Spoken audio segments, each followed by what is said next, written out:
नहमदुहु व नुसल्ली व नुसल्लिमु अला रसूलिहिल करीम अम्मा बाद। आज का उन्वान है शादी ब्याह की तकरीबात में गैर शरई उमूर की बोहतात और कसरत। बुज़ुर्गान मोहतरम,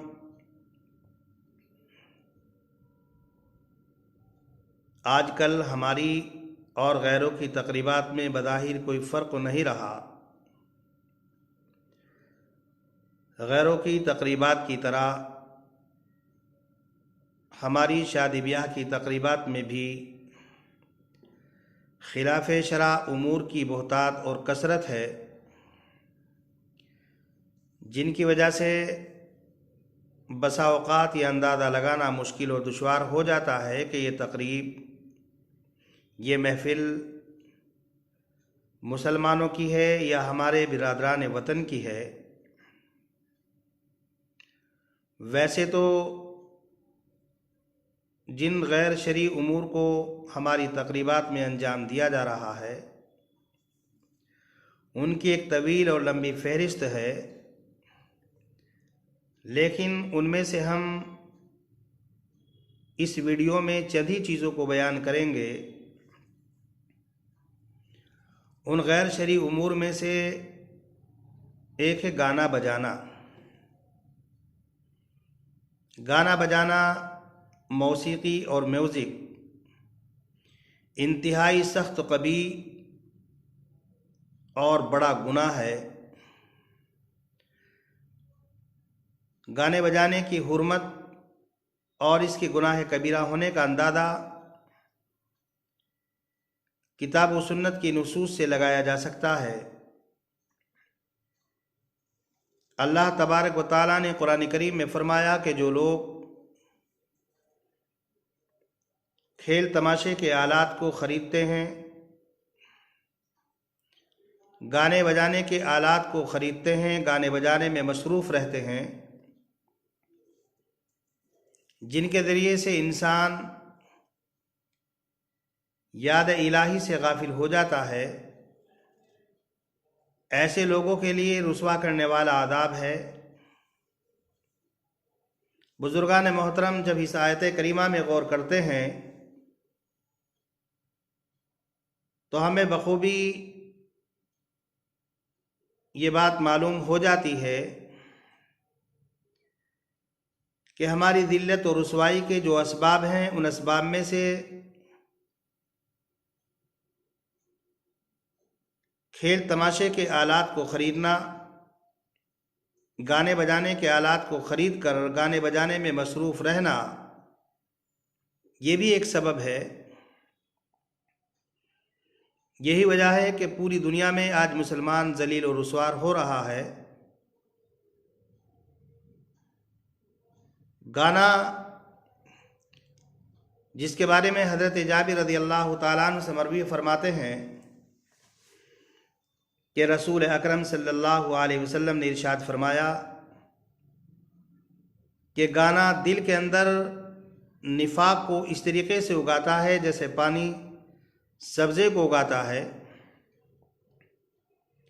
जब हम इस हदीस पाक में गौर करते हैं, ताअम्मुल करते हैं,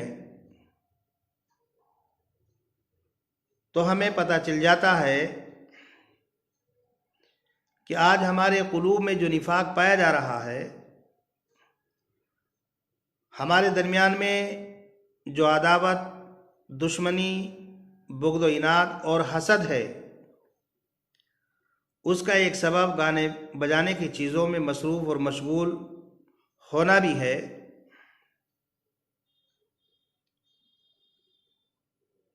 हम देखते हैं कि जो लोग शब रोज़ हमारे साथ रहते हैं, हमारी मजलिसों और महफ़िलों में उनका अक्सर वक्त गुज़रता है, हमारे दस्तरखान पर हम निवाला, हम प्याला रहते हैं, जब उनसे थोड़ी सी दूरी हो जाती है तो वही लोग आपस में एक दूसरे की बुराई शुरू कर देते हैं और ये अंदाज़ा लगाना मुश्किल हो जाता है कि हमारे पास उठने बैठने वाला ये हमसे मोहब्बत करता है या हमसे दुश्मनी करता है। यह हमसे बुग़्ज़ व इनाद रखता है या हमसे ताल्लुकात रखता है। इसलिए कि रसूल अकरम सल्लल्लाहु अलैहि वसल्लम की हदीस पाक बता रही है कि गाना बजाना ये दिल के अंदर निफाक पैदा कर देता है। यही वजह है कि आज हमारे क़ुलूब में निफाक अपनी जड़ें मजबूत कर चुका है और इसकी वजह से ईमान की रोशनी पर दबी चादरें पड़ी हुई हैं, जिनकी वजह से हक बात सुनना, हक बात कबूल करना ख़त्म होता हुआ जा रहा है। बुजुर्गान मोहतरम, ब्याह शादी की तकरीब हो या कोई तफरीह और ख़ुशी की महफिल हो,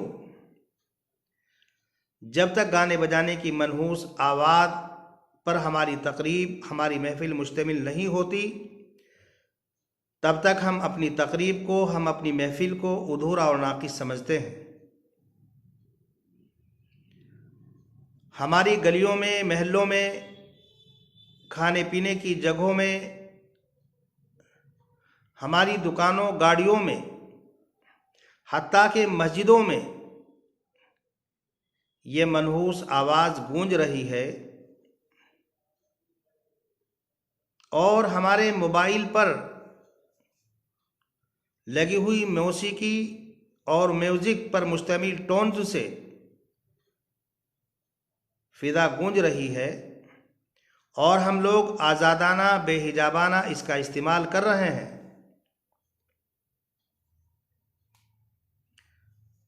और ऐसा महसूस होता है कि हमारे क़ुलूब अल्लाह के खौफ से आरी और फ़िक्र आखिरत से गाफिल हैं और हमारा तसव्वुर और ख़याल ये है कि गालिबन हमें सदा दुनिया ही में रहना है, हमें मौत नहीं आएगी और मरने के बाद अल्लाह के दरबार में हमारी पेशी नहीं होगी। यही वजह है कि हम अलल ऐलान खुल्लम खुल्ला गाने बजाने, मौसीकी और म्यूज़िक में मसरूफ़ और मशगूल रहते हैं। हुज़ूर अकरम सल्लल्लाहु अलैहि वसल्लम ने इरशाद फरमाया कि मेरी उम्मत में से बाज़ लोग ज़मीन के अंदर भी धंसाए जाएंगे, उनकी सूरतें और शक्लें भी मस्ख की जाएंगी, बदली जाएंगी और आसमानों से पत्थर भी बरसाए जाएंगे। साहबा ने कहा कि अल्लाह के पैगंबर, क्या वो मुसलमान होंगे? आपने फरमाया, हाँ, वो इस बात की गवाही देंगे कि अल्लाह के अलावा कोई माबूद नहीं और मोहम्मद अल्लाह के बंदे और उसके रसूल हैं। साहबा ने पूछा कि अल्लाह के पैगंबर, ये फिर क्यों कर होगा? आपने फरमाया कि जब गाने वालियों की और गाने बजाने के आलात की कसरत होगी, शराब पी जाने लगेगी, ये तब होगा। बुजुर्गान मोहतरम, रसूल अकरम सल्लल्लाहु अलैहि वसल्लम जिस तरीके से बुत परस्ती से नफ़रत करते थे, ऐसे ही साज़बाज़ों से नफ़रत करते थे। और जैसे आप बुत परस्ती को हराम समझते थे, ऐसे ही साज़बाज़ों की आवाज़ों के सुनने को भी आप हराम समझते थे। हज़रत अबू उमामा रज़ियल्लाहु ताला अन्हु से मरवी फरमाते हैं कि रसूल अकरम सल्लल्लाहु अलैहि वसल्लम ने इरशाद फरमाया कि मुझे दुनिया के अंदर जाहिलियत की रस्मों को मिटाने के लिए भेजा गया। मुझे ढोलक और सारंगी को मिटाने के लिए भेजा गया।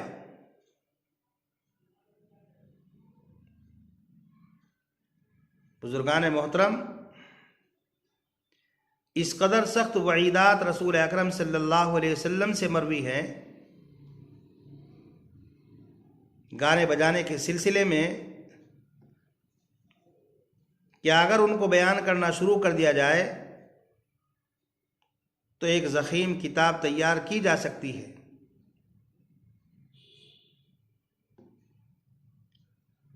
दूसरे नंबर पर जो आज हमारी शादी ब्याह की तकरीबात में आम होती हुई जा रही है वो है शराब। आप जानते हैं कि अल्लाह तबारक व तआला ने कुरान करीम में वादे तौर पर शराब को हराम करार दिया। इन्नमल खम्र वल मैसिर वल अंसाब वल अज़लाम रिज्सुम मिन अमलि शैतान। ये फरमाया कि ये शराब नापाक है और गंदगी है। फिर ये फरमाया कि ये शैतानी अमल है,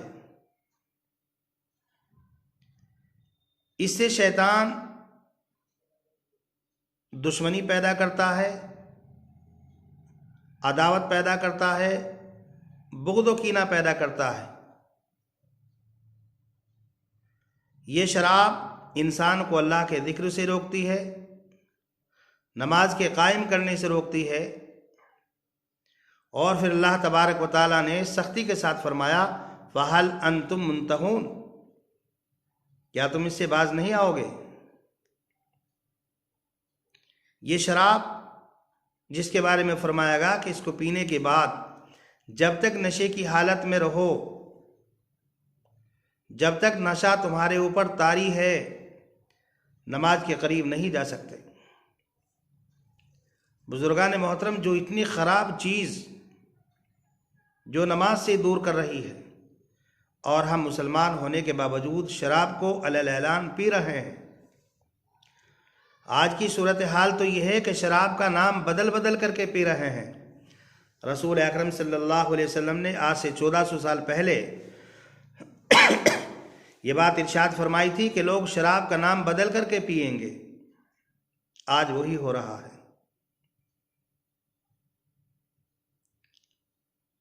आप जानते हैं कि शराब, जो आदमी दुनिया के अंदर शराब पीता है तो रसूल अकरम सल्लल्लाहु अलैहि वसल्लम ने इरशाद फरमाया कि जन्नत की शराब से महरूम रहेगा।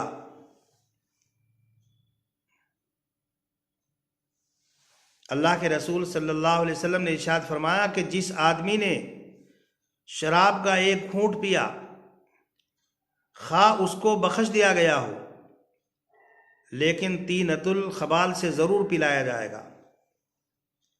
साहबा ने कहा कि अल्लाह के पैगंबर, तीनतुल खबाल क्या होता है? फरमाया कि जो औरतें जहन्नम के अंदर डाली जाएंगी और उनकी शर्मगाहों से जो पीप और कचलहू और खून निकलेगा, वो दुनिया में शराब पीने वालों को ज़रूर पिलाया जाएगा। आपको मालूम होना चाहिए कि जब आदमी शराब पी लेता है तो उसकी अकल पर पर्दा पड़ जाता है। इंसान और हैवानों में अगर कोई चीज़ मुमय्यिज़ है जिसके ज़रिए से इंसान अच्छाई में और बुराई में तमीज़ कर सकता है तो अकल है। और जब शराब पीने की बदौलत अकल ही ख़त्म हो गई तो जाहिर सी बात है फिर उसमें और जानवरों में कोई इम्तियाज़ और फ़र्क बाकी नहीं रहता। एक शराब पीने वाला जब शराब पी लेता है तो आपने देखा होगा जानवरों की तरह नालियों में, गंदगियों में, कूड़ियों पर पड़ा रहता है। लेकिन आज मुसलमान धड़ल्ले से शराब पी रहे हैं और हमारी शादी ब्याह की महफिलें जहाँ पर नाच गाना होता है तो जाहिर सी बात है नाच गाना बगैर शराब के हरगिज़ हो ही नहीं सकता। और तीसरी खराबी जो हमारी शादी ब्याह की महफिलों में आम होती हुई जा रही है वो मर्द औरत का इख्तिलात, मर्द व जन का इख्तिलात, आपस में मिलना। मखलूत मजलिसें, मर्दों के शाना बशाना तकरीबात में औरतें बेहिजाबाना घूमती हैं, बगैर पर्दे के घूमती हैं। हालांकि अल्लाह तबारक व तआला ने कुरान करीम में फरमाया वक़र्ना फ़ी बुयूतिकुन्ना, अपने घरों के अंदर रहो, औरतों को हुक्म दिया जा रहा है बिला ज़रूरत घर से बाहर मत निकलो।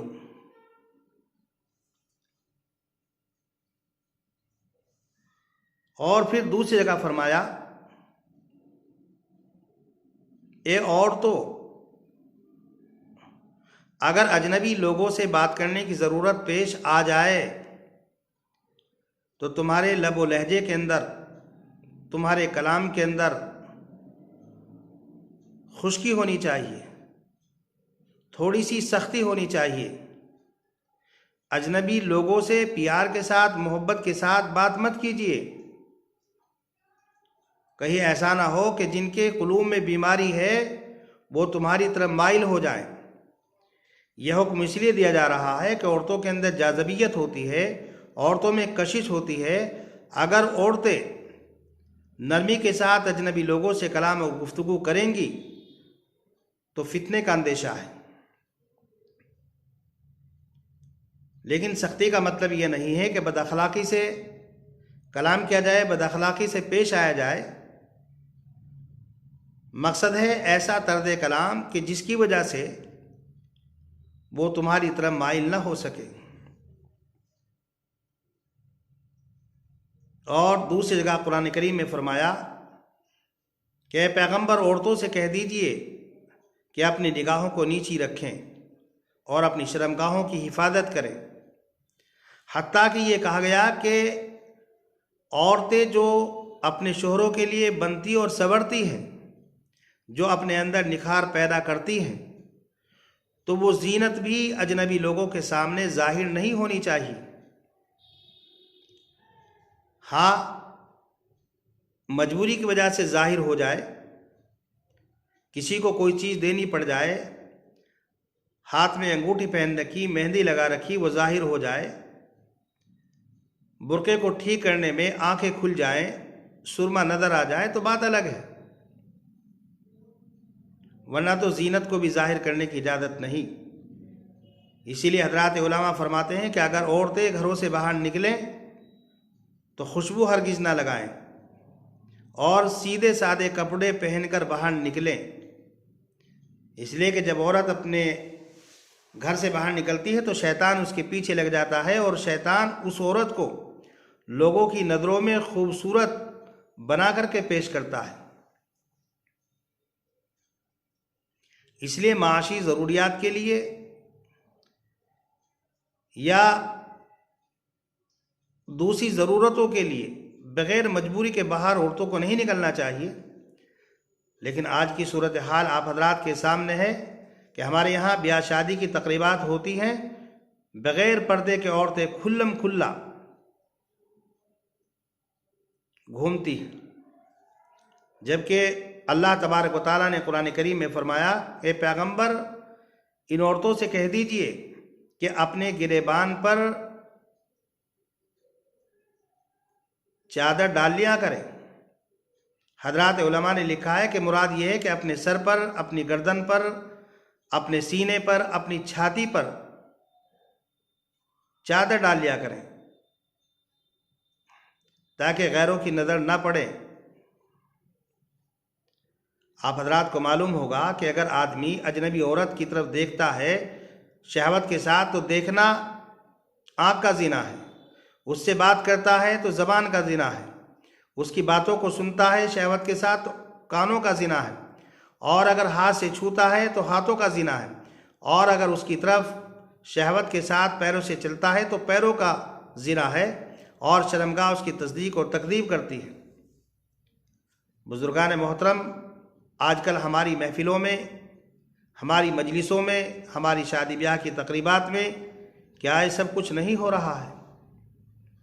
लेकिन अलमिया ये है कि हम खुद अपनी माँ और बहनों को श्रृंगार कराकर ब्याह शादी की तकरीबात में ले जाते हैं और घोड़ियों की तरह बेहिजाबाना बगैर पर्दे के उनको छोड़ देते हैं।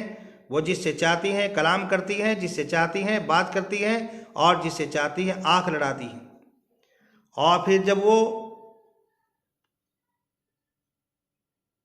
बिगड़ती हैं, हालात ख़राब होते हैं, दूसरों के साथ चली जाती हैं, दूसरों के साथ ताल्लुकात हो जाते हैं, तो फिर सर पकड़ करके रोते हैं।